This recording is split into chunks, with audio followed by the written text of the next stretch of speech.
Yeah, my talk will be about how, at least in the GeoPandas ecosystem, the Earth is no longer flat. Very quickly about myself, I'm involved in several open source packages, so I'm one of the maintainers of GeoPandas, also of Pandas. The last years, I've worked also for my main job on Apache Arrow project, mostly the PyArrow Python bindings. But since a few months, I'm a software engineer at Fused. So very briefly about what Fused is. Essentially, Fused tries to make it easier to run your Python code in the cloud. You can write your Python code, your Python function with the Python stack, the packages that you're familiar with, run it in the cloud without having to manage a cloud infrastructure yourself, and then call that function from anywhere, get the results from anywhere, integrate it very easily with then some parallel processing caching tools. The company, from where it started, has some geospatial focus, and that's how I ended up there. So there are some nice integrations with maps and dynamic tile servers, but in a sense, the actual server itself is not any specific to geospatial data. In the end, it's just scaling your Python code in the clouds. But back to the topic of the talk. It's about geospatial data. Maybe also just to know with the audience, like who works with geospatial data, with like longitude, latitude data? Okay, so everyone, I think, who is familiar with or uses regularly GeoPandas? Also, large part of the room. So you're all familiar with this kind of data. You have longitude, latitude, maybe the reverse order. Let's not get into that discussion. And one of the tools you can use in Python to work with that kind of data when you have coordinates is GeoPandas. GeoPandas is based on the Shapely library. But if you use that data in GeoPandas, and Shapely specifically, that's actually considers your coordinates to be a point on a plane. So it's a planar coordinate. So it would consider the world something like this. You see the x and y axis, which represents longitude and latitudes, and you have some points somewhere. Of course, the world, as we all know, is not flat like this, but we have a globe, which can be approximated by a sphere. And because of this, so you can, of course, work with GeoPandas, and many people do that. You can work with geographical coordinates, with longitude, latitude, coordinates in GeoPandas. And if your geodata frame is properly referenced, GeoPandas knows that your data is actually using a geographical coordinate reference system. And at that point, for example, if you would do a buffer operation, but the same will happen if you do like calculate the distance, it gives a warning that your data is using a geographic coordinate reference system, and the results will likely be incorrect. The likely is with an understatement, they're just completely incorrect. For example, if you calculate the distance, it will just, the distance metric will be degrees something, but degrees, one thing is that 1 degree is not the same distance everywhere on Earth. It also is just not a useful metric with which you can do anything. And so GeoPandas, for many people using GeoPandas, will then, or the way that you can currently work with GeoPandas is, or at least with those distance-based functions, is with projected coordinates. And if you have a relatively limited study area, you can use a suitable projected coordinate reference system for your study area. I'm from Belgium. So, for example, in Belgium, we have the Belgian Lambert 72 with its specific EPSG code. So all the data in Belgium, also a lot of open data from the government, they're all in that current reference system. Everybody's happy because that's quite accurate for the context of Belgium. But yeah, if you can use projected coordinates, perfect. And so at that moment, your coordinates actually are projected to a plane. You can use GeoPandas and Shapely as a planar geometry engine perfectly fine with a very, only very small error on that. But there are also situations where it's harder to use projected coordinates. First thing is that your data might already be, in geographical coordinates, latitude, longitude coordinates, and you just want to avoid any conversion of your coordinates because the conversion might be expensive. It might be difficult to actually choose a suitable coordinate reference system for your data, especially if you have larger data, like a larger study area or more like a global data. It's very hard to have use one coordinate reference, like projected coordinate reference system that is suitable for your entire data set. So here's a typical example. So whenever you project, like we have our globe and you project it onto a plane, you always have some distortion. Like either it's like the shape gets distorted or the area or some other things. You can never have a perfect representation. This is the famous example of this is a Mercator projection.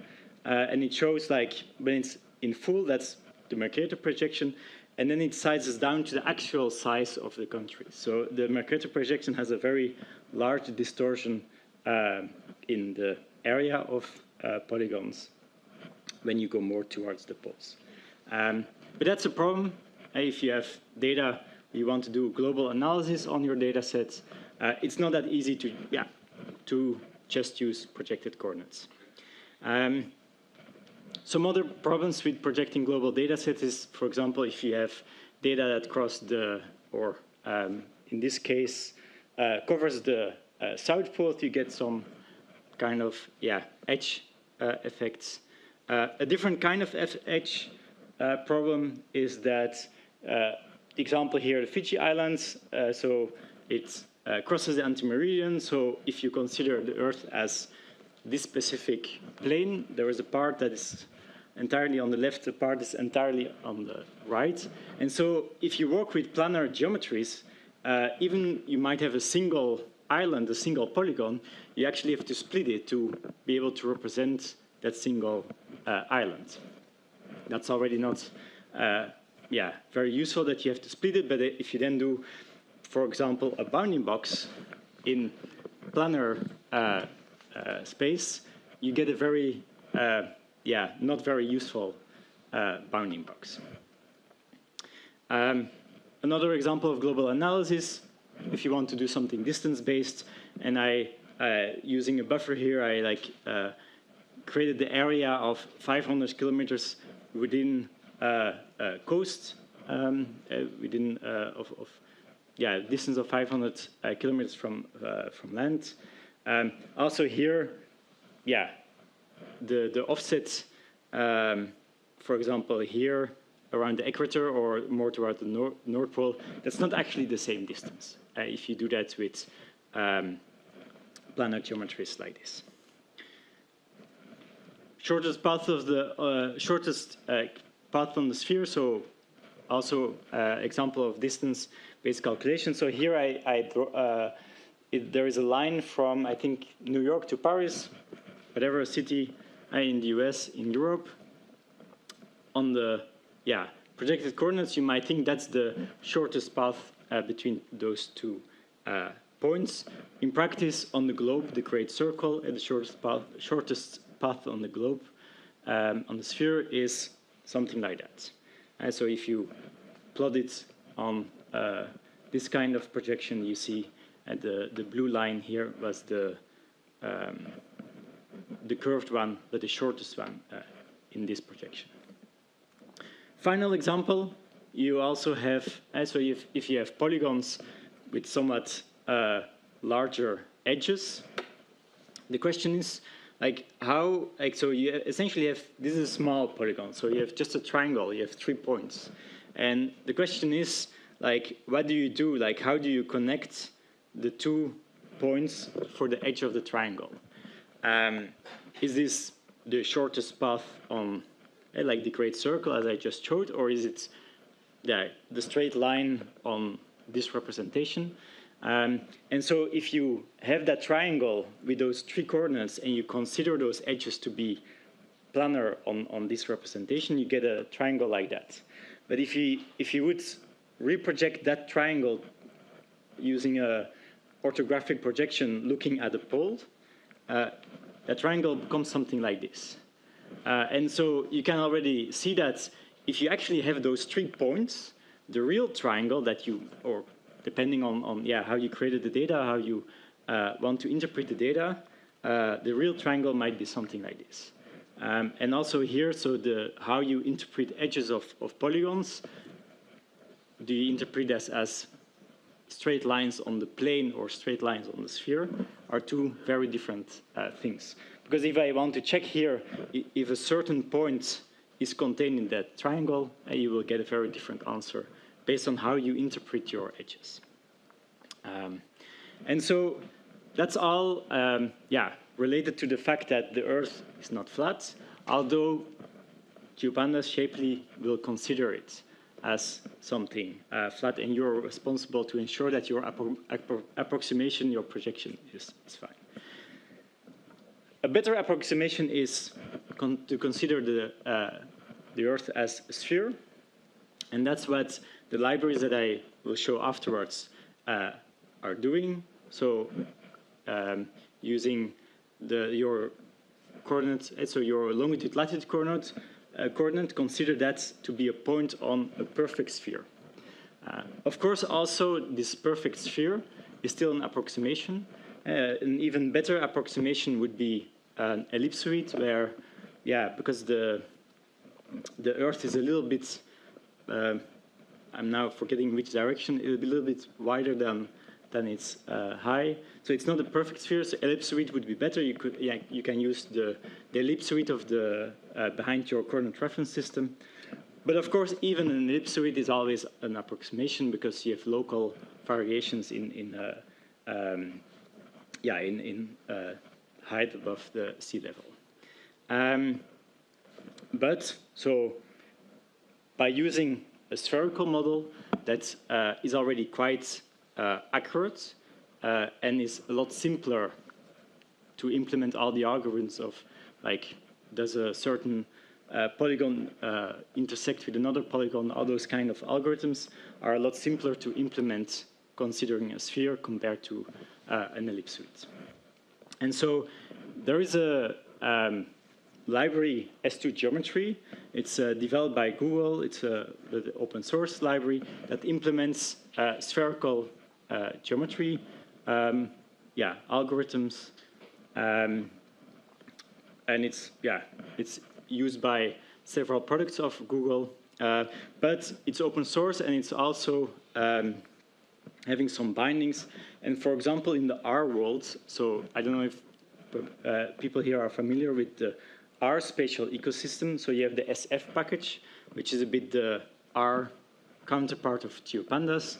They're already using this spherical geometry engine as the default for a few years if your data are using longitude and latitude.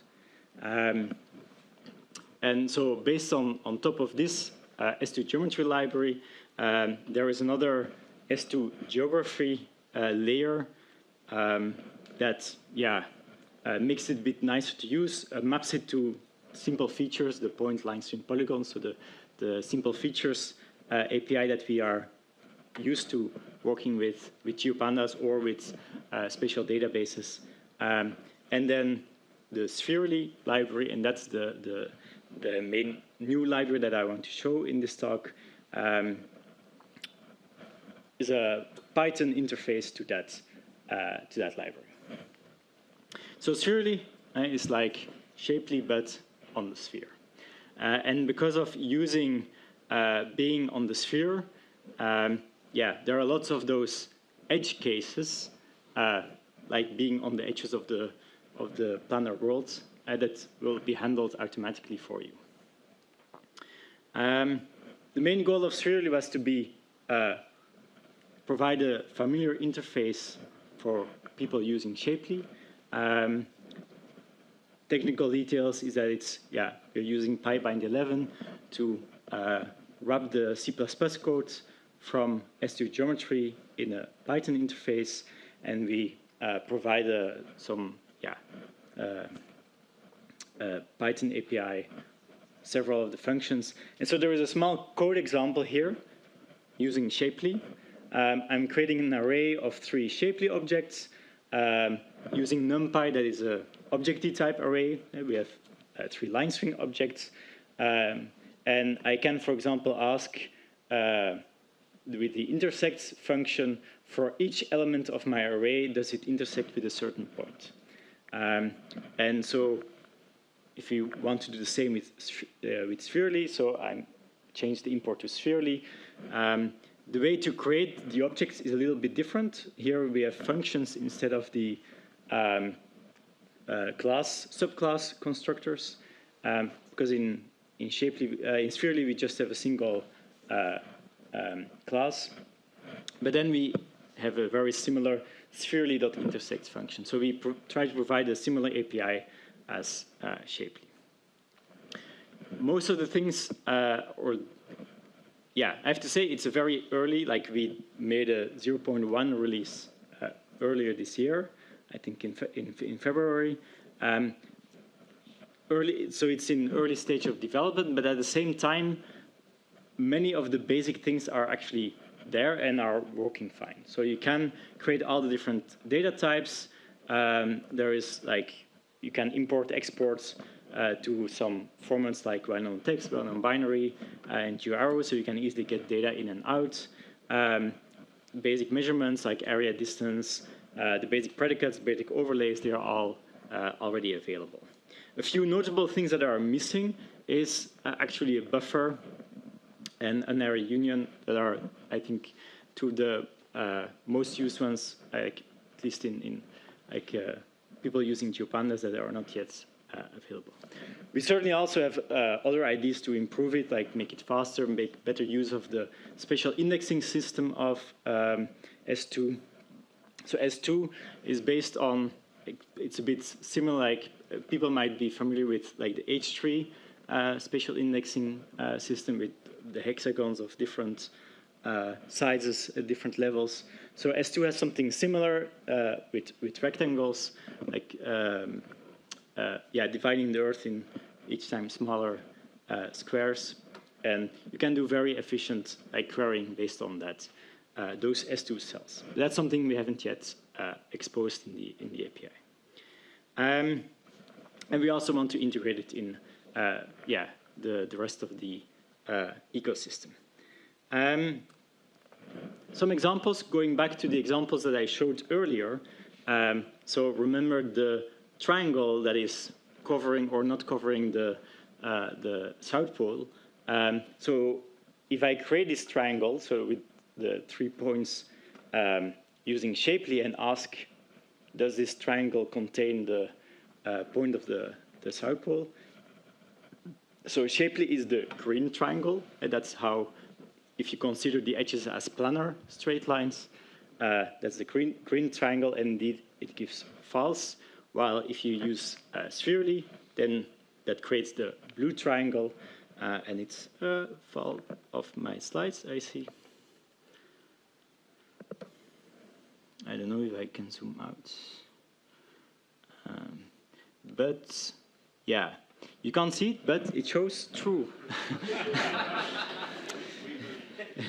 Yeah.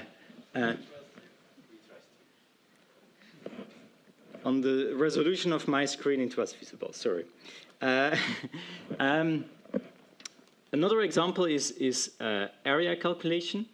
I hope that my the zoom level is a little bit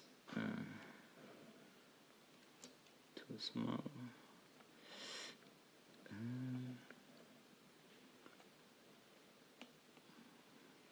So if I go, for example, to here, to Darmstadt, what I'm showing now is a web UI from Fuse that essentially, and I'm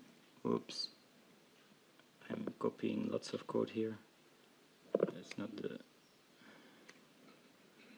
So we're here in Darmstadt.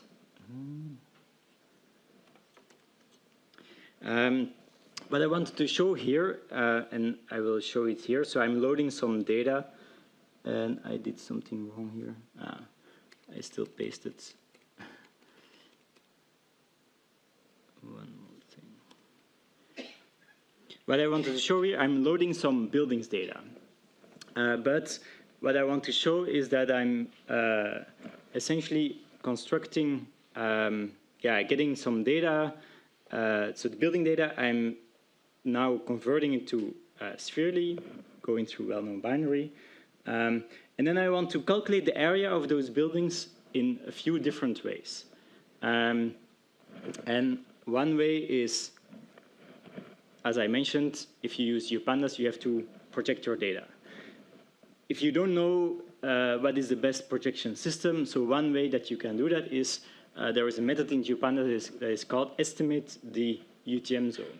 So the appropriate UTM zone for your data, so it will check the bounding, total bounds of your data set and then take the best approximation of the UTM zone. So we can convert it to that coordinate reference system and then calculate the area using GeoPandas, so using Shapely. I'm also calculating the area using Spherely, so using spherical coordinates, and then calculating the area, so actually the geodesic area using the ellipsoid, that's the more accurate method, using so the ellipsoid behind the coordinate reference system. And so the PyPorch package actually gives you a way to calculate the area based on the ellipsoid. PyPorch only provides that for a single geometry, so I'm doing a for loop here, as you can see, so that will be a little bit smaller. And if I zoom in more,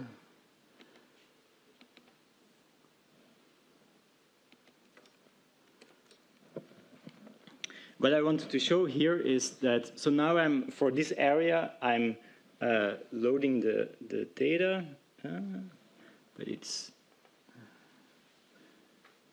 not printing. Yeah, it's printing a bit too much. I should remove some of those prints.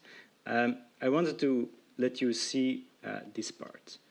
So now it displayed all the buildings that I loaded for this area, somewhere in Darmstadt. And for those buildings that are here in the viewport of the map, it ran this code. So it ran this code for that view of the map, loaded the buildings from the overture data set for this bounding box, and then calculated the area using those three different ways. And you can see that based on the spherical coordinates, there is a relative difference of like 0.3%. So that's a typical error that you will get using spherical coordinates compared to the more accurate area based on the ellipsoid. While in this case, using the UTM zone, you can see that the relative error is a little bit smaller. So if you're a very small area, the UTM zone will be more correct, or can be more accurate.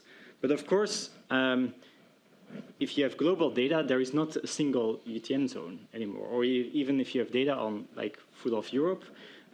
So if you want to use that method of projecting, yeah, you would have to start to split your data and project separate parts one by one. So that becomes a lot more complex to use something like this estimate UTM zone. And so that's specifically the case where using the spherical coordinates, although there is a little bit higher error for local data, for more global data, that would be a lot easier to work with. In addition, it's also, this is essentially the code as I was showing it. So using the first way, estimating the UTM zone, then using Spherely, using the ellipsoids. And in addition to the spherical method being, if you go to more global data, the easier way, it's also actually quite fast compared to the method based on UTM. So calculating the area itself is the blue part. That is using planar geometries is very fast. But in this case, I also added the time to actually do the conversion of your coordinates from geographical coordinates to projected coordinates. And if you take that into account, it actually becomes slower. Of course, you might only need to do that once, and then you can continue working with your projected coordinates, but it's something to take into account if you would do that projection just to calculate the area or calculate the distance. So that's a small example of the area calculation. Just to finish, so what I showed up to now is all released. Spherely, there is a first release. You can try it out. I also worked on some integration with GeoPandas, but that is not yet released. I will just very quickly show how it might look like. So I'm importing a few libraries. I'm getting some land data, so a bunch of polygons. I'm converting it here to, we still have to decide a bit on the exact API, whether to call it spherical geometry or call it geography. We're not yet entirely sure which way to go. But here, so I'm casting to spherical geometries. And it still looks the same, because the well-known text representation here is the same. But now you can see that the D-type is geometry spherical. And if we calculate, for example, the area, with the original data, you get a warning about likely incorrect. If I do that with now the spherical data, we don't get a warning and we get actual values. So you see that they are a lot bigger than those values in square degrees. And so now you actually get the correct area. Same for if you would calculate the distance or center it, those things all work. So the idea on long term is that, GeoPandas provides both ways, nicely integrated. All the methods stay the same, but you can say, at least initially, it will be an opt-in. You can say, I want to cast my geometry column to use the spherical engine under the hood, and then everything, at least everything that is implemented by Spherely will work. If you have things that don't work, it will give an error, not implement error. Shapely has lots of methods, so Spherely will never implement everything. Buffer, though, is an example that we certainly want to have in Spherely as well. So that's, very briefly an example of how it integrates with GeoPandas. As I mentioned, that's work in progress, only in a pull request for now.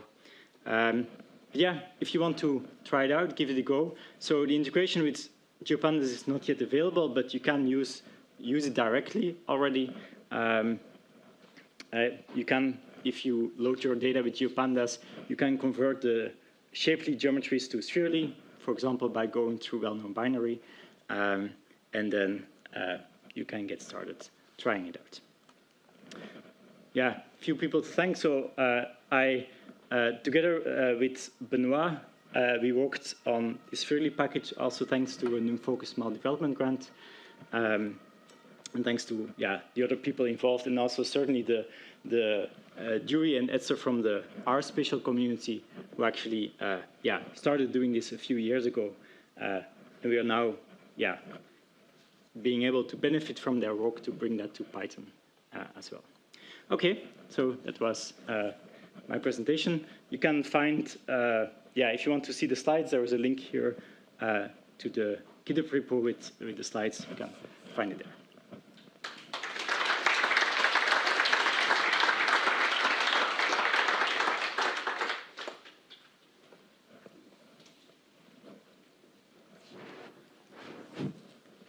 Wow, thank you, Joris. That was a great talk. I pretty much enjoyed everything, and I believe everybody did. So let's go on slide to look at some questions. So the first question is always from Anonymous.